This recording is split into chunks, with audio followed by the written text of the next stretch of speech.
जय हिंद दोस्तों, हमारे यूट्यूब चैनल में आप सभी का बहुत बहुत स्वागत है। आज हम क्लास 6 एनसीईआरटी चैप्टर नंबर 3, जिस चैप्टर का नाम है पृथ्वी की गतियाँ। आइए देखते हैं पृथ्वी की गतियाँ किस तरह होती हैं। जैसा कि हम जानते हैं कि पृथ्वी दो प्रकार की है। पृथ्वी की गति दो प्रकार की है। एक हो गई घूर्णन गति और दूसरी हो गई परिक्रमण गति। पृथ्वी का अपने अक्ष पर घूमना घूर्णन कहलाता है। पृथ्वी है जो अपने अक्ष पर यानी कि 24 घंटे में पृथ्वी एक दिन पूरा करती है, लगभग 24 घंटों का समय लेती है, तो उसे हम घूर्णन गति कहते हैं। सूर्य के जो चारों ओर स्थिर एक कक्ष में पृथ्वी की गति को परिक्रमण करते हैं, जो सूर्य के चारों ओर चक्कर लगाती है, उसे हम पृथ्वी की परिक्रमण गति कहते हैं। पृथ्वी का अक्ष एक काल्पनिक रेखा है जो इसके कच्चे सतह से 66.5 डिग्री का कोण बनाती है। पृथ्वी का जो अक्ष है वह एक काल्पनिक रेखा है, इसके कच्ची सतह से 66.5 डिग्री का कोण बनाती है। वह समतल जो कच्छ के द्वारा बनाया जाता है उसे कच्छे समतल कहते हैं। अब क्वेश्चन पूछ लिया जाएगा कि कच्छे समतल क्या होता है। कच्छे समतल क्या होता है? वह समतल जो कच्छ के द्वारा बनाया जाता है उसे हम कच्छे समतल कहते हैं। कच्छे समतल कैसे बनता है? 66.5 डिग्री का कोण बनाते हैं, उसे कच्छी सतह कहते हैं। पृथ्वी सूर्य से प्रकाश प्राप्त करती है। पृथ्वी है जो सूर्य से प्रकाश प्राप्त करती है। पृथ्वी का आकार गोले के समान है। पृथ्वी है जो सूर्य से प्रकाश प्राप्त करती है और पृथ्वी का आकार एक गोले जैसा है। वह 66.5 डिग्री झुकी है। ये पृथ्वी का गोल है। ये पृथ्वी गोल है। ये उत्तर हो गए, उत्तर दक्षिण। ये 23.5 डिग्री झुकी हुई है पृथ्वी। तो इसलिए पृथ्वी सूर्य से प्रकाश प्राप्त करती है। पृथ्वी का आकार गोले के समान है, इसलिए एक समय में सिर्फ इसके आधे भाग पर ही सूर्य की रोशनी प्राप्त होती है। अगर यहाँ पे सूर्य की रोशनी पड़ रही है तो ये आधे भाग में दिन होगा, यानी कि आधे भाग में सूर्य की रोशनी पड़ेगी और आधे भाग में सूर्य की रोशनी यहाँ पे नहीं पड़ेगी। यहाँ पे रात होगी और यहाँ पे दिन होगा।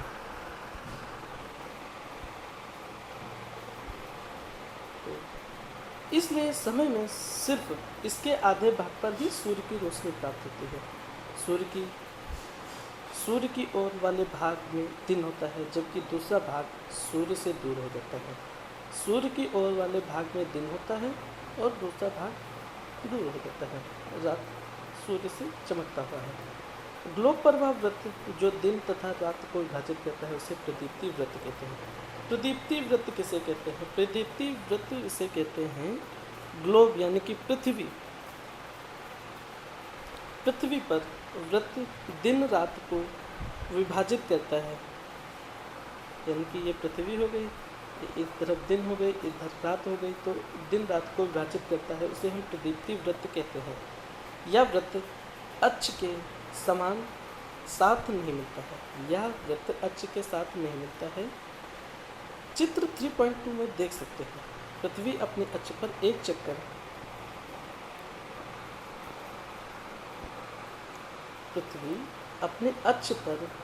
चक्कर पूरा करने में 24 घंटे का समय लेती है।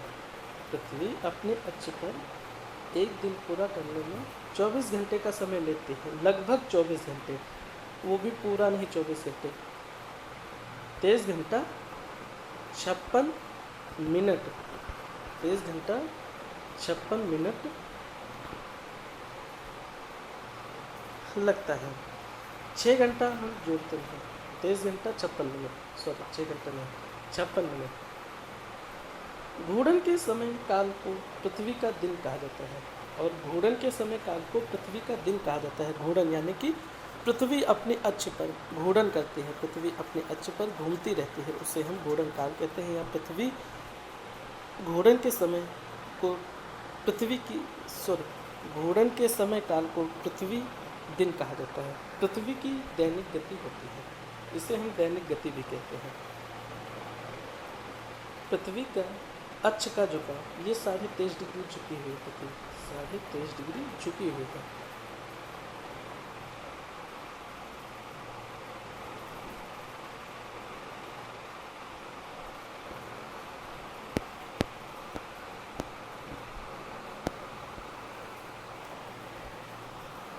अगर पृथ्वी घूर्णन नहीं करे तो क्या है? अगर पृथ्वी घूर्णन नहीं करे तो क्या होगा? सूर्य के तरफ वाले भाग में पृथ्वी के भाग में हमेशा दिन होगा, जिसके कारण उस भाग में गर्मी लगातार पड़ेगी। दूसरे भाग में हमेशा अंधेरा रहेगा एवं पूरे समय ठंड पड़ेगी। इस तरह की अवस्था में जीवन संभव हो पाना बहुत मुश्किल है। पृथ्वी की दूसरी गति जो सूर्य के चारों ओर कक्ष में होती है उसे परिक्रमण कहते हैं। एक परिभ्रमण होता है और एक परिक्रमण। परिभ्रमण क्या होता है? जो पृथ्वी अपने अक्ष पर पूरा चक्कर लगाती है उसे हम परिभ्रमण कहते हैं। और परिक्रमण क्या होता है? पृथ्वी की जो सूर्य के चारों ओर चक्कर लगाती है उसे हम परिक्रमण कहते हैं। यह लगभग 365 दिन 6 घंटे का समय लेती है। 365 दिन 6 घंटे, लेकिन 6 घंटा हम हटा के 365 दिन ही गिनते हैं। हम लोग एक वर्ष में 365 दिन का मानते हैं, सुविधा के लिए 6 घंटे हर नहीं जोड़ते हैं।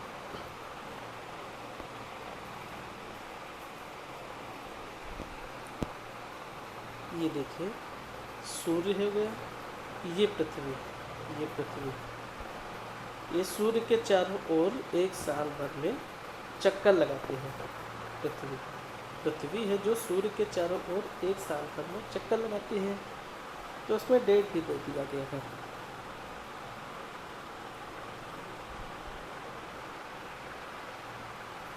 यहाँ पर सूर्य की रोशनी पड़ रही है, तो यहाँ के समय में यानी कि दक्षिणी ध्रुव पर 21 मार्च को दक्षिणी ध्रुव पर हमेशा गर्मी पड़ती है और उत्तरी ध्रुव पर 21 मार्च को ठंड होती है। फिर आ जाता है 21 जून। पृथ्वी का देखिए कैसे, यानी कि उत्तरी गोलार्ध में शीत ऋतु, उत्तरी गोलार्ध में दक्षिणी गोलार्ध में शीत ऋतु और ग्रीष्म ऋतु, और दक्षिणी गोलार्ध में यहाँ तक ये सूर्य की रोशनी पड़ती है।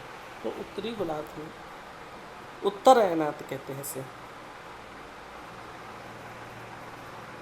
यहाँ पर इस सतह पर हमेशा दिन रहता है और यहाँ पर रात होती रहती है, यानी कि यहाँ पर ठंड होगी, नहीं यहाँ पर गर्मी होगी और यहाँ पर ठंड होगी। फिर बाद में आता है शरद ऋतु 23 सितंबर। यहाँ पर उत्तरी ध्रुव में गर्मी ज़्यादा पड़ेगी और दक्षिणी ध्रुव में बसंत ऋतु होगा, यानी कि यहाँ पर ठंड होगी। और फिर बाद में जब चलते चलते 22 दिसंबर को आ जाएगी तो दक्षिणी गोलार्ध में सबसे ज़्यादा गर्मी पड़ेगी और उत्तरी गोलार्ध में सबसे ज़्यादा ठंडी होगी। इसे हम दक्षिणी अयनात कहते हैं।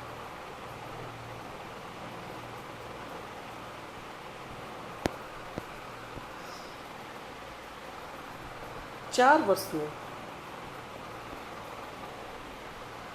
वर्षों में प्रत्येक वर्ष के बचे हुए 6 घंटे, यानी कि जो साल भर में पृथ्वी सूर्य का चक्कर 365 दिन में लगाती है, वो 6 घंटा ना मिलाकर 4 वर्ष के बाद 6 घंटा जोड़ लिया जाता है।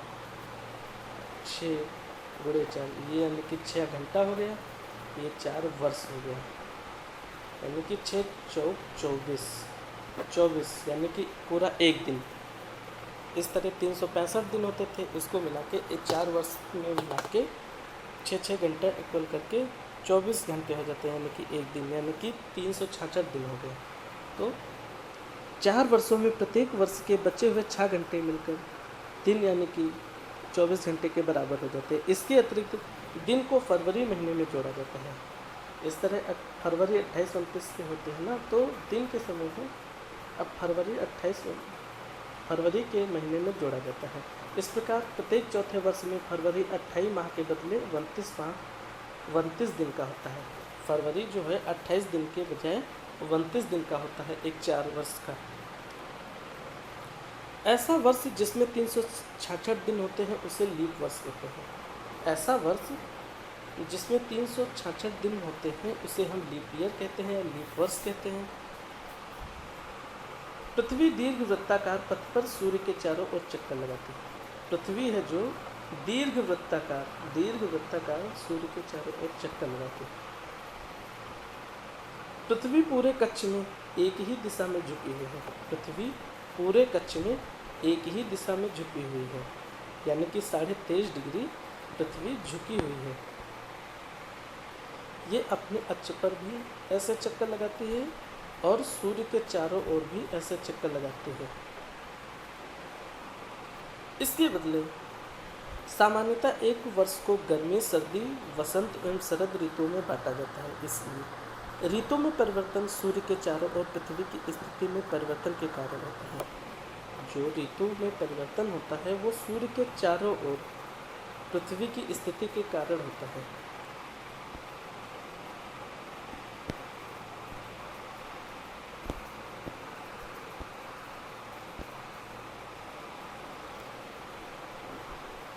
इक्कीस जून को उत्तरी गोलार्ध सूर्य की तरफ झुका हुआ है।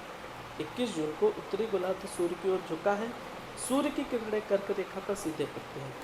21 जून को उत्तरी गोलार्ध सूर्य की तरफ झुका है। सूर्य की किरणें कर्क रेखा पर सीधे पड़ती है, यानी कि उत्तरी गोलार्ध में सूर्य की जो किरणें हैं वह कर्क रेखा पर पड़ती है।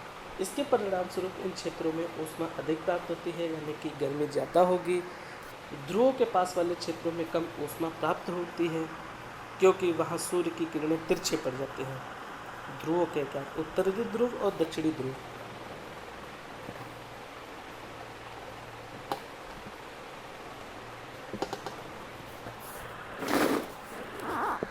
क्योंकि वहाँ सूर्य की किरणें तिरछी पड़ती हैं। उत्तरी ध्रुव सूर्य की तरफ झुका होता है। उत्तरी ध्रुव सूर्य की तरफ झुका होता है तथा उत्तरी ध्रुव रेखा के बाद वाले भागों पर लगभग 6 महीने तक लगातार दिन रहता है और दक्षिणी ध्रुव पर 6 महीने रात होती है। उत्तरी गोलार्ध के बहुत बड़े भाग में सूर्य की रोशनी प्राप्त होती है और उत्तरी गोलार्ध के बहुत बड़े भाग में सूर्य की रोशनी प्राप्त होती है। इसलिए विषुवत वृत्त के उत्तरी भाग में गर्मी का मौसम होता है। 21 जून को उन क्षेत्रों में सबसे लंबा दिन और सबसे छोटी रातें होती हैं और 21 जून को उन क्षेत्रों में सबसे लंबा दिन तथा छोटी रातें होती हैं, यानी कि उत्तरी ध्रुव पर 21 जून को सबसे लंबा दिन होगा और दक्षिणी ध्रुव पर दक्षिणी ध्रुव पर सबसे दिन छोटा होगा, रात बड़ी होगी। 21 जून को पृथ्वी की इस अवस्था को उत्तर अयनात कहते हैं। इस अवस्था को उत्तर अयनात कहते हैं।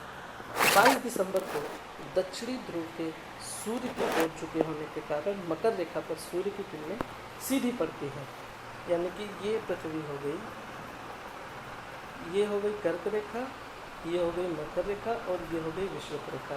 इसे हम 0 डिग्री सेल्सियस कहते हैं। ये कर्क रेखा हो गई, ये मकर रेखा हो गई। मकर रेखा 23.5 डिग्री और 66.5 डिग्री भी होती है।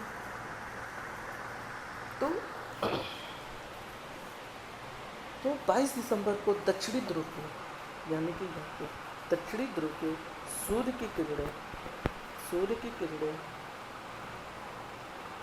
झुके होने के कारण मकर रेखा पर सूर्य की किरणें सीधे पड़ती हैं। सूर्य की किरणें मकर रेखा पर लंबवत पड़ती हैं, इसलिए दक्षिणी गोलार्ध के बहुत बड़े भाग में प्रकाश प्राप्त होता है और वहाँ पर सबसे ज़्यादा प्रकाश प्राप्त होता है दक्षिणी गोलार्ध में। इसलिए दक्षिणी गोलार्ध में लंबे दिन तथा छोटी रातें वाली ग्रीष्म ऋतु होती है और दक्षिणी गोलार्ध पर लंबे दिन होंगे, यानी कि दिन बड़ा होगा और रात छोटी होगी। इसके ठीक विपरीत स्थिति उत्तरी गोलार्ध में होगी और इसके ठीक विपरीत स्थिति उत्तरी गोलार्ध में होगी। इस अवस्था को दक्षिणी अयनात कहते हैं। उत्तर अयनात और दक्षिण अयनात किसे कहते हैं? उत्तर अयनात 21 जून को सबसे लंबा दिन और रात छोटी होती है। 21 जून को उन क्षेत्रों में सबसे लंबा दिन तथा छोटी रात होती है। इस अवस्था को उत्तर अयनात कहते हैं। और दक्षिण अयनात ठीक उसके विपरीत, यानी कि उत्तरी गोलार्ध में दिन छोटा होगा और रात बड़ी होगी। दक्षिणी गोलार्ध में दिन बड़ा होगा, रात छोटी होगी। इसलिए इस पृथ्वी की अवस्था को दक्षिण अयनात कहते हैं।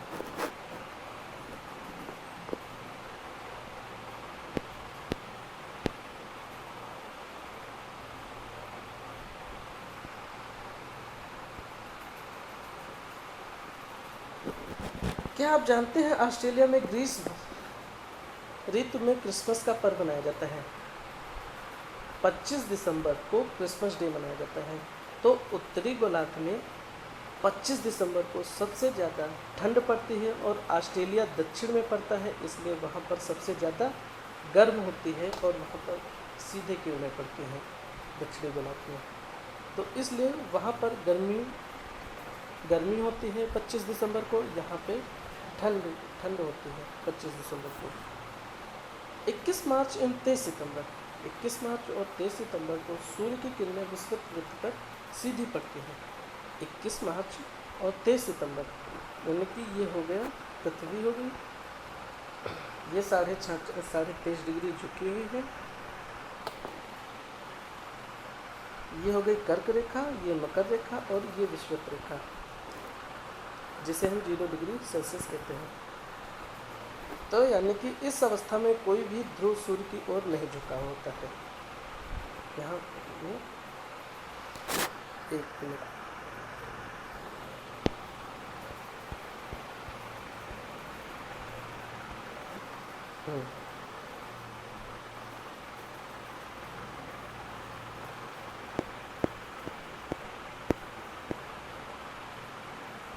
इक्कीस मार्च और 23 सितंबर, ये हो गया 21 मार्च और ये हो गया 23 सितंबर।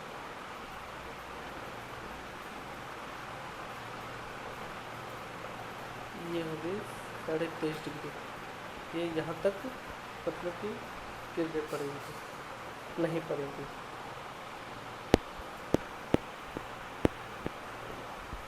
हाँ, 21 मार्च और 23 सितंबर को सूर्य की किरणें विषुवत वृत्त पर सीधे पड़ती हैं, विषुवत वृत्त पर सीधे पड़ती हैं। इस अवस्था में कोई भी ध्रुव सूर्य की ओर नहीं झुका होता है। इसलिए पूरी पृथ्वी पर रात एवं दिन बराबर होते हैं। 21 मार्च को और 23 सितंबर को दिन रात बराबर होते हैं। इसे विषुव कहते हैं। विषुव किसे कहते हैं? 21 मार्च और 23 सितंबर को दिन रात बराबर होते हैं, उसे हम विषुव कहते हैं। जो सूर्य की किरणें हैं वो सीधे विषुवत वृत्त पर सीधी पड़ती हैं। 23 सितंबर को उत्तरी गोलार्ध में शरद ऋतु होती है और 23 सितंबर को उत्तरी गोलार्ध में शरद ऋतु होती है, जबकि दक्षिण गोलार्ध में बसंत ऋतु होती है। 21 मार्च को स्थिति इसके विपरीत होती है, जबकि उत्तरी गोलार्ध में बसंत ऋतु तथा दक्षिणी गोलार्ध में शरद ऋतु होती है। 23 सितंबर को उत्तरी गोलार्ध में शरद ऋतु होता है, जबकि दक्षिणी गोलार्ध में बसंत ऋतु होती है। 21 मार्च को स्थिति इसके विपरीत होती है, जबकि उत्तरी गोलार्ध में बसंत ऋतु तथा दक्षिणी गोलार्ध में शरद ऋतु होती है।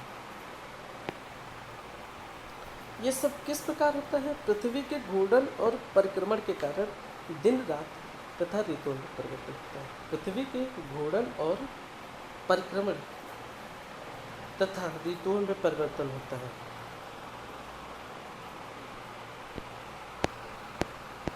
चलिए क्वेश्चन आंसर। पहला क्वेश्चन है, पृथ्वी का अक्ष झुकाव कोण क्या है? 66.5 डिग्री अक्ष कोण पूछ रहा है। घूर्णन एवं परिक्रमण को परिभाषित करें, ये भी बता दिया। लीप वर्ष क्या होता है? उत्तरी एवं दक्षिणी अयनातों में अंतर क्या होता है? विषुव क्या है? दक्षिणी गोलार्ध में उत्तरी गोलार्ध के नीचे दक्षिण का अयनात अलग होता है। ध्रुवों पर 6 महीने का दिन 6 महीने की रात होती है, क्यों?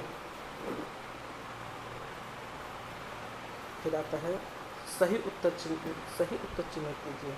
पृथ्वी की सूर्य के चारों ओर गति को क्या कहते हैं? परिक्रमण गति कहते हैं। फिर आता है सूर्य की सीधे किरणें विषुवत वृत्त पर किस दिन पड़ती है? 21 मार्च, 21 जून, 22 दिसंबर। तो 21 मार्च और 23 सितंबर को सीधे विषुवत वृत्त पर सूर्य की किरणें पड़ती हैं, सीधी रेखा में। गर्मी में क्रिसमस का पर्व कहाँ मनाया जाता है? अभी बताया था, ऑस्ट्रेलिया में। ऋतुओं में परिवर्तन पृथ्वी की किस गति के कारण होता है? ऋतुओं में परिवर्तन पृथ्वी की गति, पृथ्वी की किस गति के कारण? ऋतु यानी कि शीत ऋतु और बसंत ऋतु, ये तो परिक्रमण हो गया, पृथ्वी सूर्य के चारों ओर चक्कर लगाती है। फिर खालिस्तान। बस आज के लिए इतना ही। धन्यवाद।